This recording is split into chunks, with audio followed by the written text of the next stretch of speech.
నమస్తే ప్రసాద్ గారు. నమస్తే అండి. డిజిటల్ బుక్ చూశారు కదా నిన్న జగన్మోహన్ రెడ్డి గారు మాట్లాడినప్పుడు.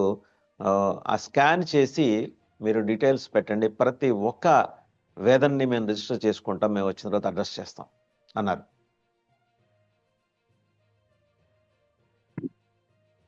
వాసుదేవన్ గారు, శివుడు ఆ హాలాహలాన్ని గలంలో ఎలా నింపుకొని ఆ నొప్పిని బాధని ఎలా భరించారో, అలా వైఎస్ఆర్సీపీ కార్యకర్తలు కానీ కొంతమంది నాయకులు కానీ ఆ హాలాహలాన్ని అలా భరిస్తూనే ఉన్నారు.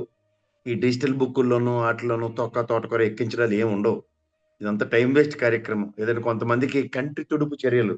ఒక తెల్లవారుజాను దరిద్రుడు ఉండేవాడు, ఆ దరిద్రుడు పోయి తర్వాత రిషిగడి పోయిన తర్వాత ఇలాంటి పనికిమాలినవన్నీ ఏదో చూడండి, టిట్ ఫర్ టాట్ అన్నవి తర్వాత ఇలాంటివన్నీ నేర్పుతున్నారు ఆయనకి అనవసరంగా. ఇది చెత్త అని చెప్తాను నేను గ్యారంటీగా. ఎందుకంటే చేసేవాడు ఎప్పుడు చెప్పడు, ఆడి పని చేసుకుని వెళ్తాడు.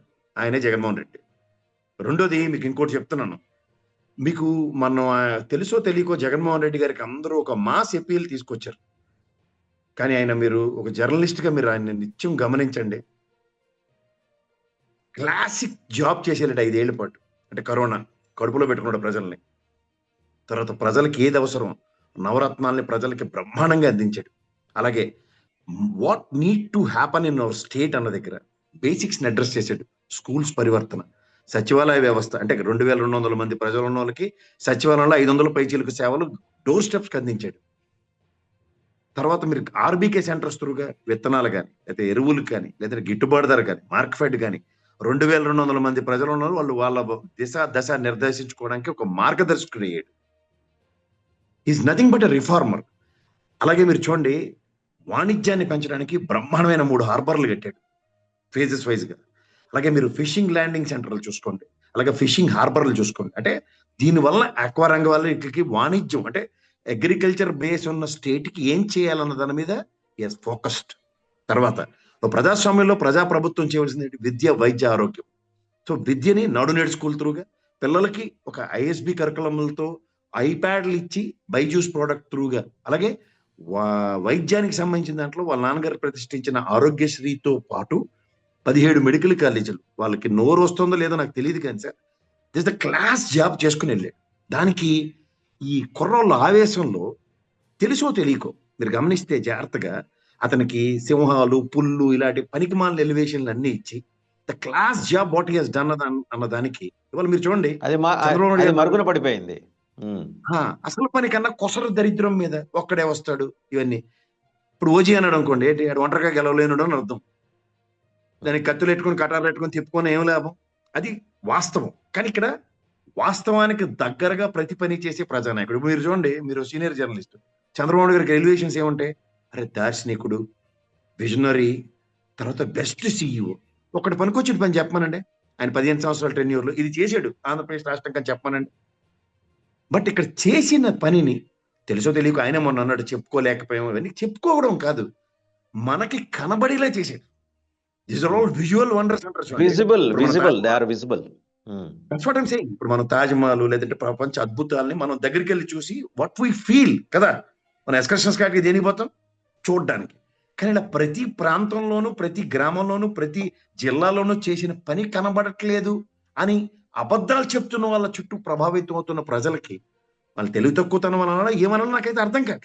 మీరు అన్నట్టు ఈ బుక్కులు, గతంలో రెడ్ బుక్ అంటే ఆ రెడ్ బుక్ పెట్టాడు కాబట్టి నేను డిజిటల్ బుక్ ఇంప్రూవ్డ్ వెర్షన్, ఇదన్నీ నేను ఎందుకు అంటాను? ఎందుకంటే వాస్తవానికి ఆయన 5 సంవత్సరాలు చూసిన వాడు ఎవడైనా సరే కడప రాజకీయాలు, పులివెందులు రాజకీయాలు, అప్పుడు విజయమ్మ గారు నిలబడినప్పుడు కూడా పులివెందులు రాజకీయాలు ఎక్కడ కుదరవు, ఇవన్నీ అతని మీద ఇచ్చిన నెగిటివ్ నెరేటివ్స్.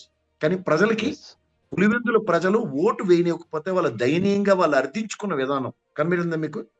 2 చేతులు జోడించి అధికారులను బతిమాలుకోవడం, కాళ్ళు పట్టుకుని మా ఓటు వేయమని, ఇది ఒరిజినాలిటీ ఆఫ్ పులివెందుల. కానీ పోర్ట్రేషన్స్ ఎట్లా ఉంటున్నాయి? యాజ్ ఇఫ్ ఇదంతా నెగిటివ్, ఇదంతా జగన్మోహన్ రెడ్డి విధ్వంసకారుడు. ఇప్పుడు మీకు మాట చెప్తాను, ఫ్యాక్షనిజాన్ని నిర్మూలించిన మహనీయుడు ఎవడంటే రాజశేఖర రెడ్డి గారు. రాంభూపాల్ రెడ్డి గారు ఉన్నారు, ఆయన మొన్న మాట అన్నాడు, ఏంది మేము వదిలేసాను అది మొదలెట్టడం ఎంత కష్టం. ఇప్పుడు ఎవరైనా కాకరకాయ అన్న పదం నేర్చుకున్నాడు, ఎవరైనా కేకరకాయ అయితే ఏం చేస్తాం సార్? ఈ పాటి దానికి భావావేశాలు అన్నవి కేవలం కొంతమందికే పరిమితం ఉంటాయా సార్? భావావేశాలు కొంతమందికే పరిమితం ఉంటాయంటే చెప్పమనండి సార్, మాకే అభ్యంతరాలు, మీకే ఉంటే ఇంకెవరికే ఉండవు. ప్రొవొకేషన్ తో మీకు ఇంకోటి చెప్తాను, వాళ్ళు తెలివి తక్కువతనానికి అందరిస్తాం. కొడాలి నాని లేకపోతే Vallabhaneni Vamsi over period of time నిరంతరం గెలుచుకుంటూనే వస్తున్నారు కదా సార్ ప్రజాస్వామ్యంలో.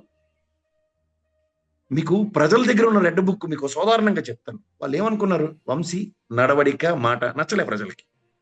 అంత గన్నవరం ప్రజలు అతను నెత్తిమీ పెట్టుకున్న ఇంట్లో కూర్చోబెట్టారు, గెలిపించారా. అలాగే గుడివాడ నాని, అతను మొగటం లేని మహారాజు. ఎక్కడ ఆయన గుడివాడలో ఏమైంది ఆయనకి? టాలరెన్స్. ప్రజల దగ్గర ఉన్న రెడ్ బుక్ గురించి ఆలోచించుకోవాలి అంటే ప్రజలకే నిర్ణయం వదలాలి. ఇదే మనం ఎల్కేజీ ఎలిమెంటరీ స్కూల్ పిల్లలం కాదు కదా సార్ కాటక్ కుస్తీలకు వెళ్ళడానికి. అమ్మల్ని నన్ను తిట్టారు అనగానే ఆ తెరి నువ్వు మా అమ్మని తిడతావు అని చెప్పి గల్లాలు పట్టుకుని కొట్టుకున్నవి ఎలిమెంటరీ స్కూలు, మహా అయితే హై స్కూల్, మహా అయితే కాలేజ్. బట్ ప్రజాస్వామ్యంలో మాటకి మాట సమాధానం అన్నది వేరే సంగతి, కానీ చర్యకి ప్రతిచర్య.